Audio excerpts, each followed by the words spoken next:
Hello everyone, my name is Joe Ackourey, and welcome to my channel, The Fly of the Week.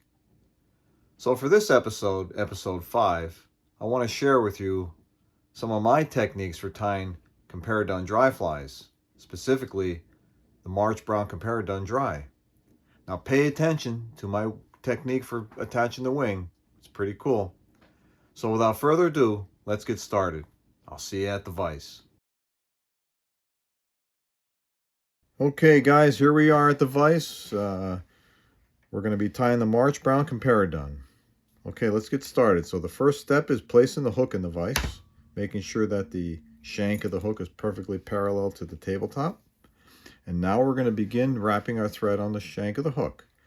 I use the thread as an indicator as to where to set the wing. So I'm going to wrap my thread on the shank of the hook, and I'm only going to wrap halfway back. I'd say right about there, looks pretty close. And then I'm going to bring my thread back up toward the eye, half of what I wrapped already. So pretty much right there is where the wing's going to go. That's like the 3/4 mark of the shank of the hook. Very good. And now we're going to put our wing in. We're going to use the Compara done deer hair in a medium shade. And we're going to cut off a good amount. We're going to cut off about a gap's worth of hair. And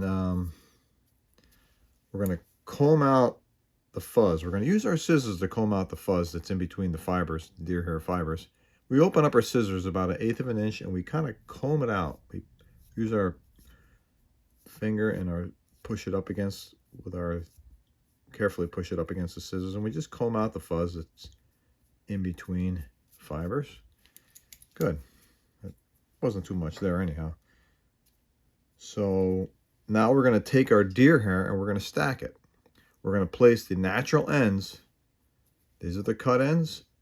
These are the natural ends. We're going to place the natural ends inside the hair stacker and begin stacking.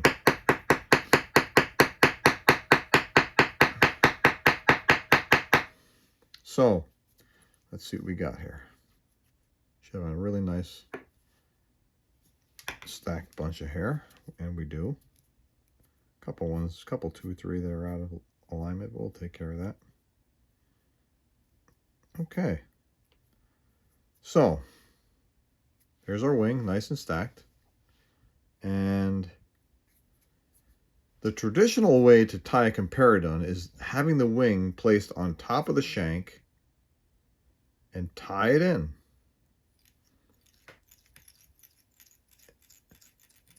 Just like such. And then you clip off the excess.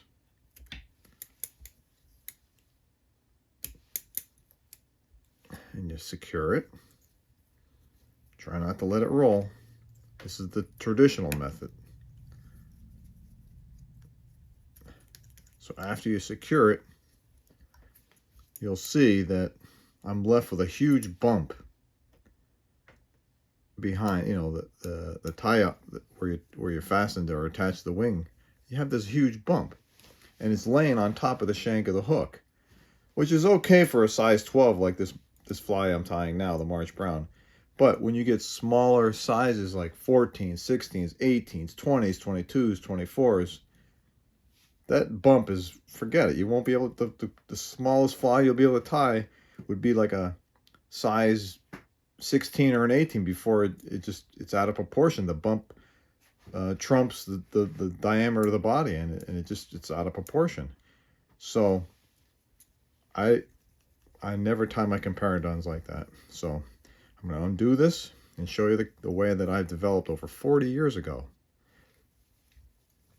It's really a unique process or technique that I use that I developed by accident. And it's pretty cool. It's going to rock your world.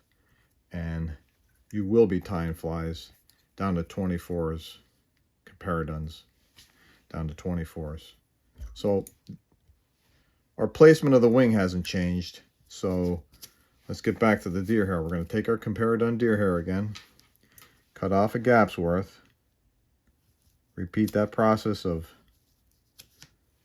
cleaning out the fuzz, combing it out. there's any in there, you want to get rid of that. That'll kind of help sink the fly a little bit quicker, but by removing it, it won't hold as much water. Get your hair stacker, place the natural ends into the hair stacker. Stack your wing.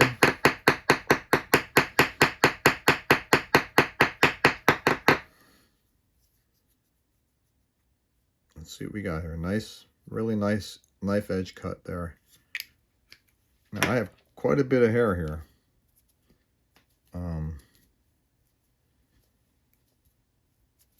Which is what I'm looking for, actually.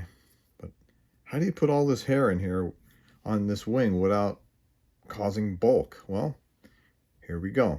Place the wing on top of the shank. Place it in that predetermined area. Put 8 or 10 wraps in there. 1, 2, 3, 4, 5, 6, 7, 8, 9, 10. Now let's go 2 more. 11, 12. And then take them off. What I'm doing is creasing the wing. You'll see the noticeable crease in my wing. You can see that little set in the wing, or that crease in the wing. And by putting that crease in the wing, I compress the deer hair with those 10 or 12 wraps. And then if you'll notice on my very first wrap, how much deeper my thread bites into that group. And I can feel the shank pretty much. But now, at this point, I'm going to allow this to spin all the way around the shank of the hook. I'm going to go slow motion here. And what I'm effectively doing is distributing that big bump 360 degrees around the shank of the hook, eliminating the bump. It's no longer on top. It's distributed all the way around the shank, which you'll see in a minute here, like just the bump disappears. So first you want to wrap through these cut ends before I cut anything off. And you want to wrap back right through the cut ends, guys. Separate the natural ends from the cut ends. You don't want to cut too many of these natural ends off. And then just cut all this off. I'm going to do a rough cut first, just to see where I'm at.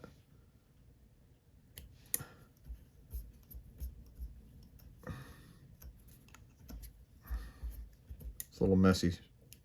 And then I'm going to wrap through these cut ends, and notice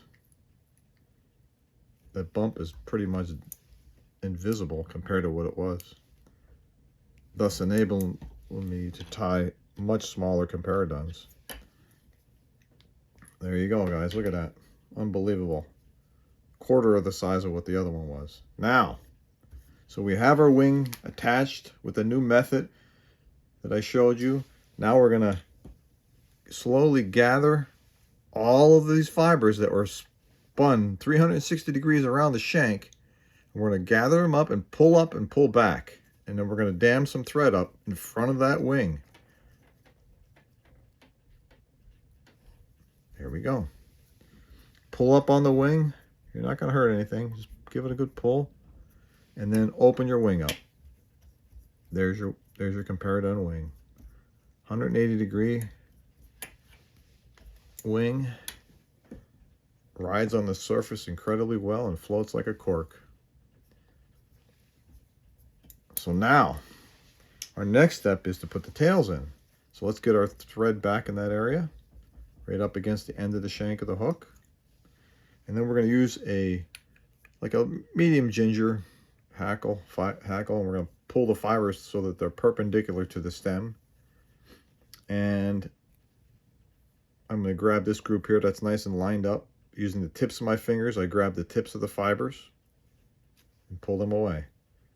Gently compress those, and you get a nice even tail. Now the tail length is equal to the shank of the hook, just like the wing was equal to the shank of the hook, the wing length. And you're going to attach them in there like such, and cover that material and kind of blend it in with the excess wing material. As you can see how nice that taper looks. Now I like to kick some thread underneath the tail, 1 or 2 wraps, and then I'm not putting a lot of pressure on the bobbin to lock it in yet. I'm just going to fan the tails out first. I got one stray one there. Now I'm going to torque down on the thread, and there's my tail, nice fanned out tail. So the next step is to rib the body. I like to use brown rod wrapping thread, size A brown rod wrapping thread. I'm going to tie that right in alongside the shank of the hook and up against the tails. There we go. And place that in my material clip. So now we're going to build the body. And I'm just going to play with this wing a little bit. I'm going to dub a nice, very thin body for this fly. I'm going to make a nice tight noodle of fur blend. I'm going to position it so that it's nice and even. And start gradually putting pressure on the blend. There we go. And make an incredibly tight noodle. You can wet your hands a little bit, your fingers, just a tad. None of my blends require any wax, as you could see. Slide that into place. Again, I'm going to kick another wrap or two. I picked the ribbing material up. I picked the tails up. I'm going to kick one wrap underneath the tails and start building the body very carefully. Nice and thin, all the way up to the wing.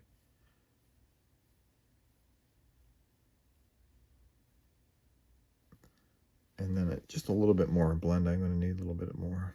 Here we go. Maybe just a little too much I got there. Okay. Again, torque down on that fur blend. Make a nice dub noodle there. There we go. Draw back on the wings. Start building up in front of the wing. This will keep the wing in place. Very nice. Looking good. It's a great pattern, this March Brown. It's nothing like watching this fly float down river to a feeding trout, and they just suck them in, and it's just like game on.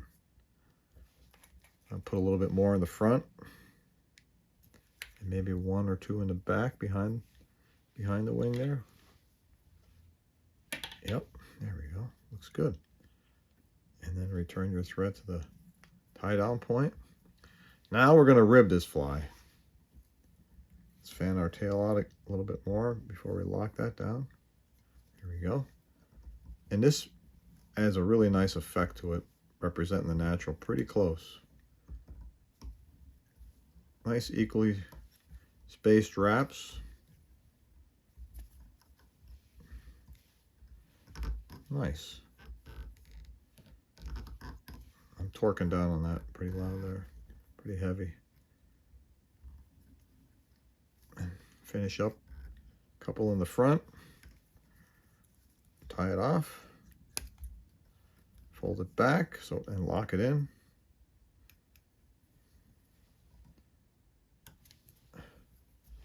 Guys, this fly is done.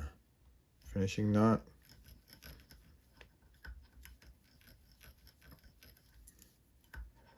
Boom. A little drop of glue will do. Straighten out your wing a little bit. Any kind of fibers that are sticking off on the bottom, just get rid of them.